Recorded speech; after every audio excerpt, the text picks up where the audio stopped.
If you're looking for a powerful Sultai Commander, or you're looking for powerful Sultai Commander cards, consider these 5 cards when building your deck. And the video starts right now!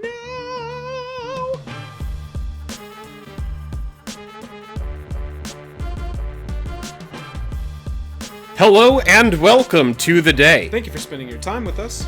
I'm Jake. I'm Joel. Welcome back to another episode of Jake and Joel Are Magic. We are going to talk about the first 5 Sultai cards you should be considering when building your deck. But first, if this is your first time watching a Jake and Joel Are Magic episode, maybe consider subscribing. If you want to stay up to date with the latest decks and strategy for Pioneer, Historic, Commander, Standard, Brawl, you want to talk about MTG Finance news and specs, or you just want to see us open some boosters, hit that like button, hit that subscribe button. Jake, he has a little note. He's scratching it for you as quickly as he can. And what is the note? Click a button! Jake, let's get into our Sultai cards. Where better to start than Muldrotha, the Gravetide? Great card. Can't say enough about it. Degenerate graveyard resurgency, inevitability. Yeah. It's brutal. Bridges, it so bridges, good. It almost breaks into competitive EDH. I think that the mana cost is a little restrictive of it being a C EDH card. However, the power level that the text represents on this card is just degenerate. I proxied this deck as a test to see if this was a deck style that I was going to enjoy. I played it once and went, yep, not playing it in proxy ever again. I'm going to buy this deck so I can just play it right out. Yeah, it reminds me a lot of Carador and the inevitability that comes with just honestly having green and black together. Whether it's green, black, white, or in this case, green, black, blue, you really can't go wrong with it. I think, it can be removed, but once you finally get it resolved, if your opponent can't do anything about it, you're just going to win the game. And if you've built the deck correctly, meaning you throw a bunch of stuff into the graveyard, make sure you have a lot of velocity, right, you're going to be able to do a lot with this card as your commander or as just an important utility creature in your deck. Yeah, exactly. If you ask me what Sultai Commander would you recommend for raw power level, Muldrotha is going to be the first one out of my mouth. And right behind it is going to be Sedessa Brood Tyrant. If you want a beautiful second option to a super competitive Sultai Commander, Brood Tyrant is it. Yeah, it's one of those cards that's offering you that dredge characteristic by itself. Just simply by having it enter the battlefield or attack, you're putting cards into your graveyard, and then when a card enters from the library into the graveyard, if it's a creature card, you're getting profit. Yeah. So if you're playing really good degenerate graveyard effects, and if you're playing stuff like, any kind of return from the grave type effect, anything, then yeah, you're going to be in a really good place with this card. You throw like Shieldred in here, Primeval Titan, all sorts of crazy stuff. It's going to be a grand old time. At 4 mana, this is one of the cards that actual CEDH decks could be built around because the colors are so powerful. You can build it however you want. You can ignore the commander. You can just use it for the colors, but also have a commander that, in a pinch can offer some value. I mean, at 4 mana, it's not that difficult to play this card on turns 2 or 3. And so you are just absolutely... you're just rushing the battlefield, you're putting zombies onto the battlefield, you're going wide like crazy, and then for late game, you've got your graveyard full up and a perfect library, if you built it right, full of recursion that is just ready to take over. See, like in 100%, we were just talking about Muldrotha. That's the kind of card that you would want to build. If you end up going with Sedessa as your general, 100% put Muldrotha in the deck, because right. And then the other way never around going to be as well. If yeah, you build exactly. Muldrotha, put Sedessa in your deck. Yeah, they play well. They probably go to the same parties. Yeah, they absolutely go to the same parties. They went to the same preschool, and they've known each other for a long time. We try to put the charms in here when we build these videos, when we research these videos. Applicable. If yes. applicable, because, like I've said in other videos, I want at least 2 modes to be legitimately viable. The third mode can be whatever, but I don't want to pay a blue, a green, and a black just to do one thing regularly, because we can do that better with a blue spell or a green spell or a black spell. But however, versatility. Sultai Charm has versatility, and at least 2 of these are good. Destroy a monocolor creature or an artifact or enchantment, so you got a naturalize or a monocolor creature destruction. I mean, that's some versatility that I could get behind regardless of what the third mode is, and the third mode is still fairly viable. Well, in a situation where maybe you're not in a good mana situation in the beginning, or you're trying to get some velocity, an EOT draw 2, discard 1 doesn't sound awful. It's going to give you some options going into your draw step. You're going to net 3 cards.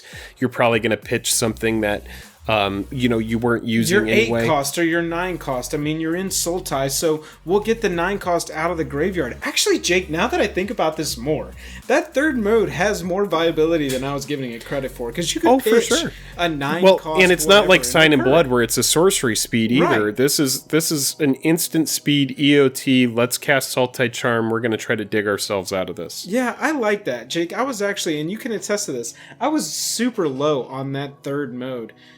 As like if you hit 3 mana and it's about to be your turn and you don't have a land, you can make sure you hit your 4th land drop. But, draw 2 cards, pitch your, 9 to 12 cost creature, and then recur it on turn 4. That's not out of the realm of imagination for a Sultai deck. And honestly, I think the Khans of Tarkir charms are a lot better than the charms that we got in Alara for the wedges. I think as power level increased over time, so did the charms. We see it firsthand. And also as they learned that they could, increase their design space into realms like Commander. Whereas around Alara, it was still a new thing. They hadn't officially recognized it, this kind of thing. And so, I really like... Actually, I love all 3 modes of that now that I think about it. Oh, man, this is a fun one up next. Villainous Wealth. Jake, you go with this one. Well, I like having a card like this because this, in my opinion, is a pretty casual card. If it's in the right shell, it can be an absolute blowout, and it can be devastating. If you're ramping into it and you're playing it, there's no way around it. This card can do amazing things in EDH and Commander. Fun. But yes, it's fun. And that's a thing that you're going to see that's consistent in these videos is we're going to, a lot of the time, pick a card that's just fun. We're going to be like, you know what? This is competitive. This is great. This is an excellent commander. This is a top tier card for Commander in general. But hey, this is a card that's in these colors and it's actually fun. And in the right scenario, you might win with it, or you might absolutely whiff. But it's still really cool and it's notable. I just love the idea of sitting at a 4-person pod of Commander, straight up 4-person free for all, the way Commander's meant to be played. And picking who you think you're going to get the most value off of, casting this for 13, if you can ramp up that much, which you got green in your colors, you got access to mana rocks, it's not that difficult.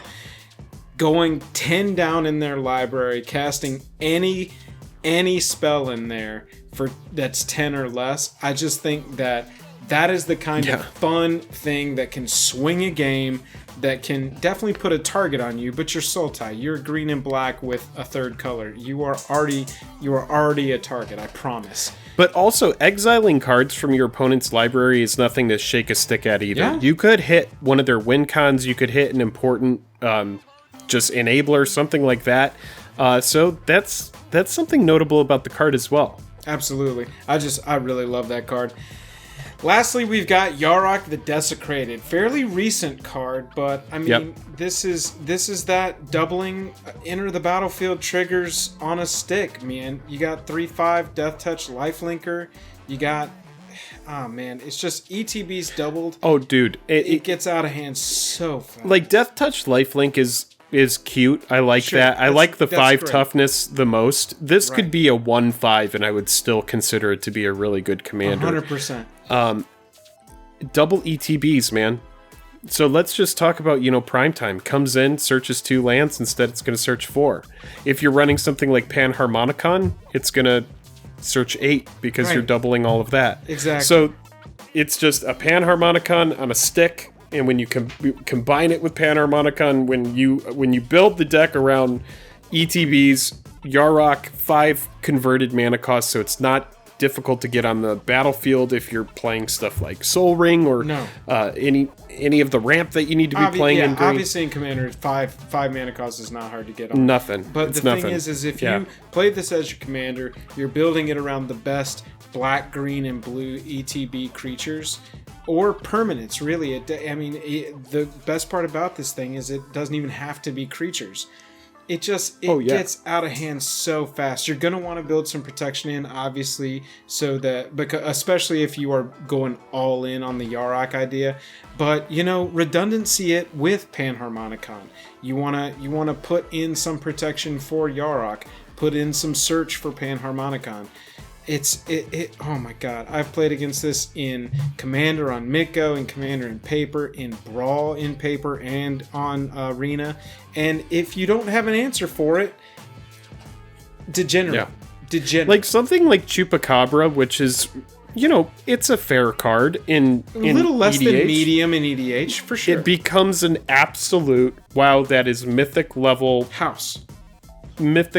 ability from that uncommon that just came in and just killed 2 things. Yeah, absolutely. Yarok, for us, it doesn't necessarily represent or Mole Sultai. Drifter. You just evoke a Mole Drifter. Right. Just sure, why not? Just draw all the cards. Yarok doesn't necessarily represent Sultai beautifully like Sultai Charm does or some of the other cards we represented or discussed, but it's just such a strong commander. Ask Saffron Olive about multiplying ETB triggers and you've got something great on your hands. That brings us to the end of the Sultai list and to the end of this video. If you liked it, like we've asked always, hit subscribe, hit like. We'd really appreciate it. If you want to support us further, we got a Patreon. The link is down in the description below. And if you want to hang out with us, we've got Twitch streaming most Tuesday and Thursday evenings. Like Jake said, click a button.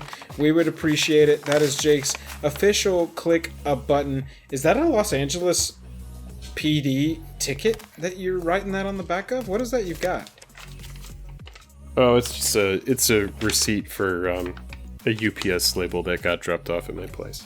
It's a UPS receipt, everybody. It's a ticket. It's a ticket from a shootout that I was in in the Alamo. It was Everybody be careful, we got some kind of badass on our hands here. Everybody be careful because you do, and you gotta look out. Tapped out. Catch you later.